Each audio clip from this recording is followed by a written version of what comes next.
Et bonjour à tous.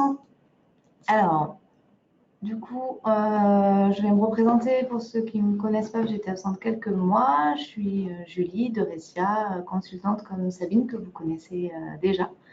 Et je suis heureuse de vous retrouver pour ceux que je connaissais déjà. Donc aujourd'hui, on va vous parler de la gestion des forfaits jours avec Ressia, parce que c'est un sujet que vous allez avoir en début d'année à traiter, le calcul des RTT pour les forfaits jours par exemple. Donc on va toujours pareil, une première petite partie théorique avant de rentrer dans la démonstration avec Sabine sur comment le gérer dans Ressia. Donc ce qu'il faut savoir, c'est que la notion de forfait jour, ça va concerner principalement le module congé et absence. Et on est d'accord, Julie, cette doc, elle est dispo, vous pouvez la télécharger? Tout à fait. Bien sûr, je vous ai mis déjà à disposition, on vous a mis le document, vous pouvez le télécharger comme d'habitude. Et bien sûr, c'est comme si vous en avez l'habitude, vous posez des questions, on essaiera d'y répondre au fur et à mesure. D'accord. Donc, déjà, que dit le Code du travail, en France, en tout cas, il y a deux types de forfaits qui sont possibles. Le forfait en heures, soit hebdo, mensuel, annuel, et le forfait jour qui, lui, ne sera que annuel. C'est une convention de forfait qui doit être faite entre le salarié et l'employeur, mais elle ne peut pas être imposée au salarié. Le salarié peut refuser. Il y a une petite évolution depuis 2019 sur les rémunérations d'un forfait en jour ou en heure et qui peuvent avoir une exonération sur les cotisations salariales et l'impôt sur le revenu.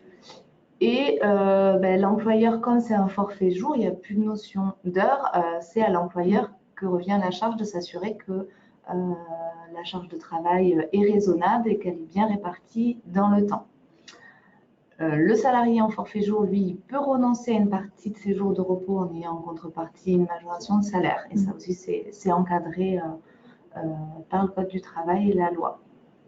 Donc, comme je disais, c'est un accord collectif dans votre entreprise, soit dans l'entreprise ou un accord de branche qui doit permettre la mettre en place du forfait annuel en jour avec des clauses obligatoires. Donc ça, je vous laisse vous référer un petit peu au juridique. Sachant que l'employeur doit bien sûr consulter son CSE, que ça doit être mentionné dans le bulletin de paye, et il y a aussi une obligation d'avoir un document à disposition de l'inspection du travail pour avoir le décompte du temps de travail en jour ou en demi-journée. Le principe, donc comme on a dit, c'est une durée de travail qui est sur la journée, donc ça concerne principalement souvent les cadres, mais ça peut être pour des non-cadres, c'est pas obligatoire, c'est plus exceptionnel puisque le principe du forfait jour, c'est d'avoir une vraie autonomie dans son organisation du temps de travail, ce qui fait que c'est souvent plutôt les cadres qui vont avoir ça. C'est une convention individuelle et on fixe à un maximum de 218 jours par an l'accord ou la convention, sachant qu'il est possible d'identifier que le forfait sera de, par exemple, 210 jours, tant que ça, c'est un accord dans votre entreprise. Ça sera en lien de toute façon avec l'accord d'entreprise. Tout à fait. Ça veut dire que vous allez avoir, par exemple, plus d'RTT. Donc, à l'inverse, les RTT vont se calculer. Là, on a mis un exemple pour les forfaits jours. On va prendre le nombre de jours de l'année. Cette année, on est en année bissextile en plus. On enlève le forfait identifié dans votre accord, les jours de repos, donc samedi, dimanche, les jours fériés sur jour ouvré et les congés payés, donc qui sont déjà déduits pour avoir le nombre de RTT. Donc cette année sur 2020, on serait donc dans cet exemple précis à 10 RTT. Exactement. 10 RTT sur l'année. Sur un forfait de 218 jours, le nombre de RTT sera de 10. Okay. Quelques règles à respecter. Donc on l'a dit, on ne peut pas dépasser les 218 jours. Le salarié, il continue de bénéficier des garanties légales, le repos des 11 heures, le repos hebdo, les congés payés bien sûr, et des jours fériés chômés. Par contre, il n'est plus soumis aux 35 heures puisqu'il est en jour. Donc, pas d'heures supplémentaires non plus. Le salarié, en forfait jour, qu'il fasse 2 heures ou 10 heures dans la journée, il fait l'important, c'est sa journée et comment vous allez définir la journée. Il y a quand même non plus de durée quotidienne maximum de travail effectif. Il peut faire plus de 10 heures par jour, mais il doit respecter les 11 heures consécutives de repos quand même. Et pareil, hein, il n'y a pas de durée hebdomadaire maximale, ni les jours fériés chômés dans l'entreprise.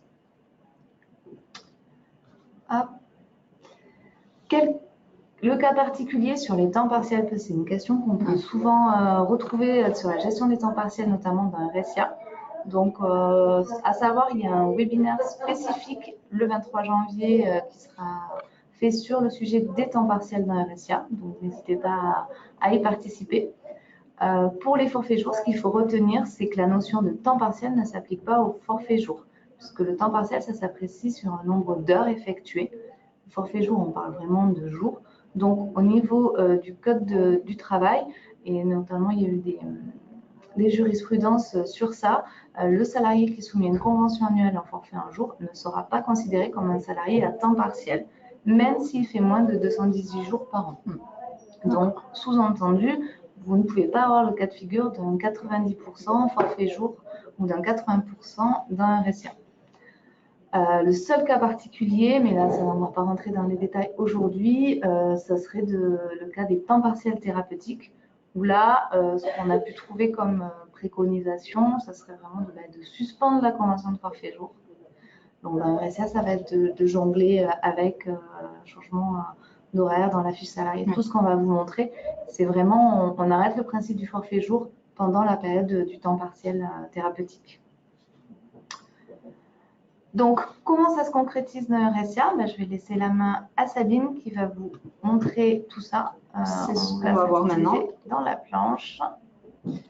Et donc, ce que vous avez à faire dans le RSIA, alors si je me connecte plutôt avec mon administrateur, toujours ce fameux John Bergson, donc ça serait plutôt votre profil à vous, je pense. Ici, il y a plusieurs choses qui pourront être faites. Tout d'abord, dans l'espace administrateur, si je vais plus loin, enfin, d'un point de vue un peu plus large, dans la fiche société, vous allez déjà pouvoir définir, si vous voulez voir le nombre de jours, parce qu'en fait, Eurecia va préciser le nombre de jours par collaborateur au forfait jour, le nombre de jours à travailler. Et combien ont déjà été travaillés. Donc ça, je peux vous le montrer rapidement, ici. Avec Julie Albret. Julie Albret, c'est une collaboratrice, on va dire, standard, qui est en cadre au forfait jour. Là, on va pouvoir voir qu'on a un compteur qui s'affiche sur sa page d'accueil, donc de 6 jours travaillés sur 218. Là, on se base sur la période du 1er janvier au 31 décembre. Donc, pour les personnes ça peut arriver que vous avez des forfaits jours qui intègrent votre société en cours d'année. Comment vous voulez faire pour gérer ce ce compteur-là? Il y a plusieurs solutions qu'on peut mettre en place. Déjà, dans un premier temps, dans la fiche société, sur la partie paramétrage, vous allez retrouver cette information et pouvoir préciser sur tout ce que vous voulez en faire. Ici, dans paramètres congé absence, vous pouvez préciser de ne pas afficher le décompte pour les salariés arrivés en cours d'année et d'afficher un décompte, sinon des forfaits jours aux salariés à partir du 1er janvier, par exemple, de l'année suivante. Si votre collaborateur arrive en avril, vous pouvez dire « je ne vais pas le suivre, en tout cas dans le RSIA », et le décompte partira au 1er janvier. Donc ça, par exemple, si on est soit en projet encore, ou qu'on a déployé en cours d'année, c'est une solution que le consultant proposera lors du paramétrage. Et après, il faudra penser à bien venir peut-être modifier l'information peut-être après, oui, en effet. Et sinon, si on est habitué à Eurecia, là, on peut venir jouer tous les ans exactement, selon les évolutions. Et également, ce qui peut être proposé aussi, ça c'est à voir avec comment vous voulez gérer cela en cours de période. Le fameux nombre de 218 jours, il s'intègre en fait dans la fiche du collaborateur. Donc, si nous allons voir celle de Julie, en fait, ça reste un champ libre. donc dans sa fiche salarié,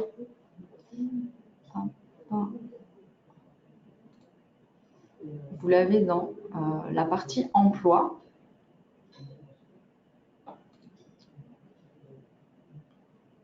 Donc ici déjà, on précise que Julie est en forfait jour avec un nombre de jours par an à 218 jours. Si vous voulez quand même gérer le nombre de jours restants à travailler, alors qu'elle arrive par exemple au mois d'avril, de avril à décembre, vous pouvez y venir ici indiquer le nombre de jours restants à travailler pour elle. Ça vous permettra de pouvoir continuer la gestion, en tout cas dans Eurecia. Mais pas, bien évidemment, là, c'est encore une fois comme le disait Julie, il faut venir à la fin de l'année, début d'année suivante, venir modifier ce chiffre. Il faut penser vraiment à venir le modifier pour repartir sur une année complète l'année suivante en tout cas. Sachant ça, on peut le faire soit manuellement fiche par fiche, soit on peut demander à mettre en place un import si on a beaucoup de collaborateurs et si on a beaucoup de collaborateurs dans ce cas de figure-là, on peut le faire à import. Tout à fait. Donc ici, dans la fiche de Julie, en tant qu'administrateur, vous pourrez venir dire donc, la modalité de son temps de travail, s'il est en forfait jour. Ce que Eurecia va attendre, c'est le nombre de jours en fait, donc à travailler par an. Donc on est resté sur notre cas de figure avec l'exemple que vous a cité Julie dans le PowerPoint de présentation. Donc là, bien évidemment, 218 jours. Et c'est ça qui fait que le petit compteur s'affiche. Exactement, c'est ça qui va faire que le petit compteur s'affiche. Et donc le compteur, je l'ai ici même, elle va pouvoir suivre en temps réel en fonction des absences posées en tout cas dans Eurecia. Donc ça fait un lien avec le module congé et absence. Donc si je vais voir directement donc dans les types d'absence elles-mêmes, vous allez pouvoir définir si ça doit être compté comme une présence ou comme une absence pour les collaborateurs au forfait jour en fait. Donc si je rentre dans congé payé, donc à l'intérieur même de vos types d'absence, vous avez un encart spécifique pour les forfaits jours qui précise comptabiliser comme une absence avec gestion des demi-journées. Alors le choix qui vous est précisé, c'est soit de préciser donc, que c'est comptabilisé comme une présence, une absence avec gestion des demi-journées ou sans gestion des demi-journées. Normalement, le paramétrage par défaut qui est fait par les consultants quand on commence sur la plateforme, c'est quoi? Alors par défaut, ce qui est fait dans Eurecia, c'est qu'il y a seulement congés payés et RTT qui sont comptabilisés comme une absence. Le reste, c'est une présence. Il n'y a que si on crée un nouvel type d'absence spécifique qu'on a à se poser cette question-là. Exactement, voilà. N'hésitez pas, surtout si vous dupliquez des types d'absence, faites attention à ça si vous avez une gestion des forfaits jours, de bien vérifier le paramétrage que vous souhaitez en tout cas. Ça, c'est quelque chose que le consultant fera avec vous en mode projet et que vous pouvez modifier en tout cas. Donc, par type d'absence, vous allez définir cela. Il pourrait y avoir, si vous avez des gestions différentes, en tout cas dans le type d'absence, pas forcément d'intérêt, mais vous pouvez avoir un profil congé du coup qui serait spécifique à ces fameux cadres forfait jour pour intégrer notamment la notion de RTT. Alors après, vous n'avez pas forcément que des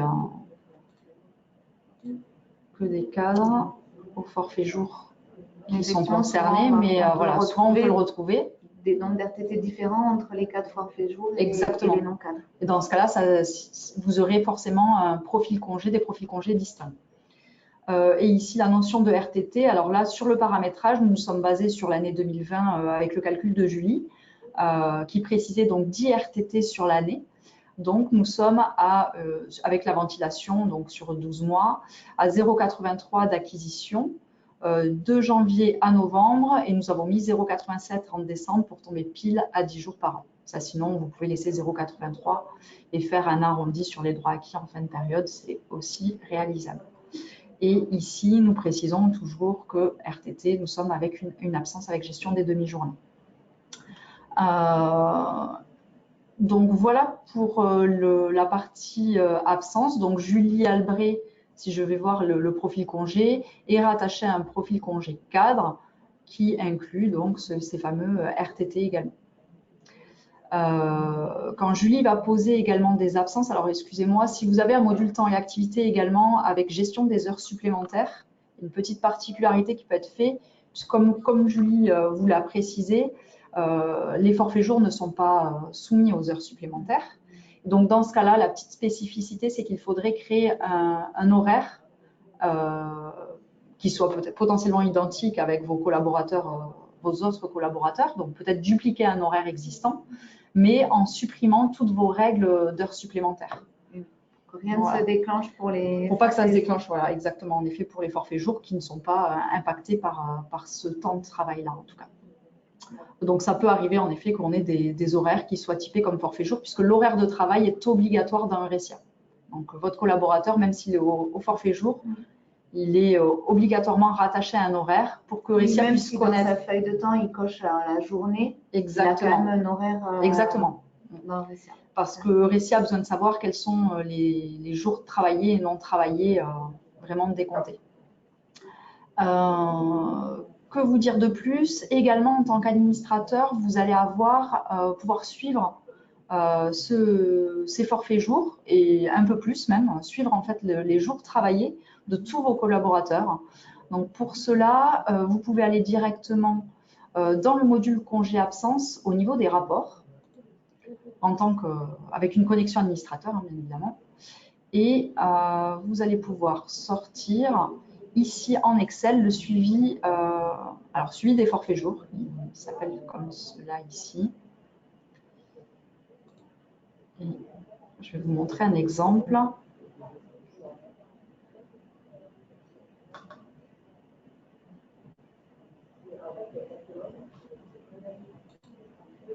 Alors, donc ici, ce rapport, ne vous sort que les personnes identifiées comme étant forfait jour. Exactement, ça va reprendre là les personnes qui, dans ma fiche salariée, sont typées comme étant forfait jour. Donc là, j'ai 3 personnes, dont ma fameuse Julie Albret.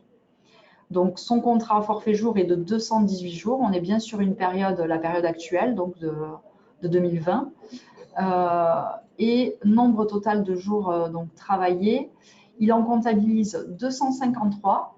Donc, si nous reprenons le calcul de Julie, en fait, il part donc des 366 jours de notre fameuse année bissextile, moins les 104 jours qui correspondent au samedi et dimanche, moins les 9 jours fériés comptabilisés sur 2020. Et donc, nous tombons à 253 jours restants. Et de là, si on déduit nos 25 congés payés quand nous sommes en jour ouvré, dans notre exemple, pardon, et nos 10 RTT, on tombe à 218 jours. J'ai rien oublié, hein, 218 jours. Et vous allez pouvoir voir également le cas par cas, ici avec Julie Albret. Donc, le fameux décompte, hein, nos fameux 218 jours, on retrouve nos nombre total de jours travaillés 253 pour le moment, puisqu'en fait, j'ai aucune absence de poser. C'est ça, en fait. Dès que je vais poser une absence, ça va venir décompter le fameux 253. Donc ça permet facilement de sortir au manager, personne par personne, de voir où est-ce qu'ils en sont dans leur forfait. Est-ce qu'il reste encore beaucoup de jours à poser et la ventilation et même, je pense qu'on peut voir même les types d'absence. Ça va même dans le détail, ça ressort tous les types d'absence posés. Exactement, vous allez avoir ce décompte-là. Donc, ça vous permet d'avoir rapidement, en fait, de pouvoir voir où en sont vos forfaits jours. Et ce fichier-là, finalement, peut être ressorti, tout à l'heure, je vous précisais, par tout le monde. Si on est, notamment, j'étais connectée avec Julie Albret. Julie Albret pourrait tout à fait le voir via son planning congé et au niveau des exports Excel ici, en sortant le suivi des jours travaillés qui revient. Alors, j'y arrive pas. Donc là, elle est que elle-même. Voilà. Ça concerne tous les salariés. C'est pour ça que ça s'appelle pas d'ailleurs suivi des forfaits jours. Ouais. C'est suivi des jours travaillés, puisque ça pourrait, chacun pourrait se le ressortir. Et bien évidemment, la différence, c'est que Julie Albret, quand elle se sort ce fichier-là, elle voit que c'est donné à elle. Alors que l'administrateur va voir tous les forfaits jours.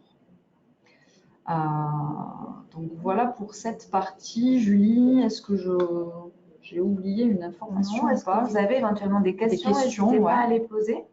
Parce que là, on aurait fait le tour. C'est clair pour vous? Alors, il y a une question de Nathalie. Lorsque le salarié travaille un samedi ou un dimanche, cela ne s'affiche pas dans ce suivi. Pourquoi?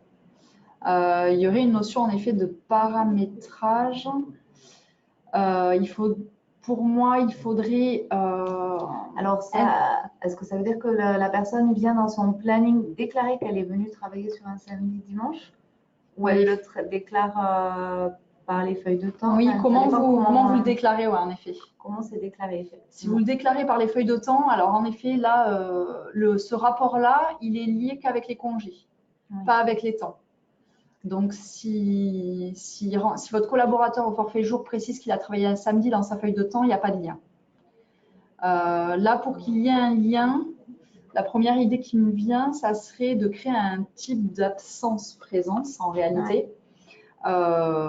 Samedi, par exemple, le week-end travaillé, samedi ou samedi travaillé, dimanche travaillé, comme vous voulez, et que le collaborateur pose en fait ce samedi travaillé et qu'on précise que ça décompte. C'est parce qu'effectivement, comme vous dites que c'est déclaré dans sa feuille de temps, comme l'a dit Sabine, là, ça n'a pas de lien. On l'a dit tout à l'heure, hein, le forfait jour, c'est vraiment principalement le module congé absence. Exactement. Et autant du module congé absence, on fait un lien vers les feuilles de temps, autant c'est pas parce qu'on déclare dans les feuilles de temps que ça vient se mettre dans le planning congé et donc après dans les rapports. Exactement. La journée de solidarité est sortie du décompte. Des 10 jours de RTT. Alors là, non, pas dans notre exemple en tout cas. Dans notre exemple, on a le lundi de Pentecôte, si je me souviens bien, qui est considéré dans les jours fériés. Mais ça pourrait. Et en fait, aujourd'hui, dans le légal, ce qu'on a pu visualiser en fait dans le légal, il le comptabilise dans les jours fériés aussi. Mais en effet, si vous déduisez la journée de solidarité, ça veut dire qu'elle est sortie de vos jours fériés dans le RSIA et du coup, elle sera comptabilisée. Oui, tout à fait. Il n'y a pas de problème là-dessus. Et il pourrait être ajouté dans les RTT du coup. Dans les 10 jours de RTT, il y a du coup, on tomberait à 11 jours pour vous, dans votre cas de figure. Si c'est une journée libre, tout à fait. Donc voilà, mais voilà pour les. Alors en effet, ces rapports-là, voilà, c'est vraiment une alerte. Ces rapports-là sont en lien qu'avec le module congé.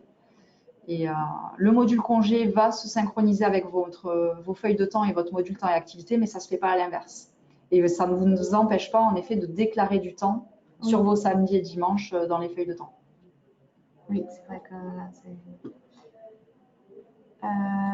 Du coup, peut-être d'autres questions viendront, mais si jamais, bien sûr, on le rappelle, vous avez toujours le centre d'aide. On vous a mis dans la présentation également tous les documents qui existent aujourd'hui sur le paramétrage du salarié en mode forfait jour, sur tout ce que Sabine vous a illustré. Il y a bien sûr toujours le e-learning. Alors, c'est une petite erreur. Du module, donc congé absence, pas temps et activité. Le lien est bon en tout cas. Le lien est bon, désolé.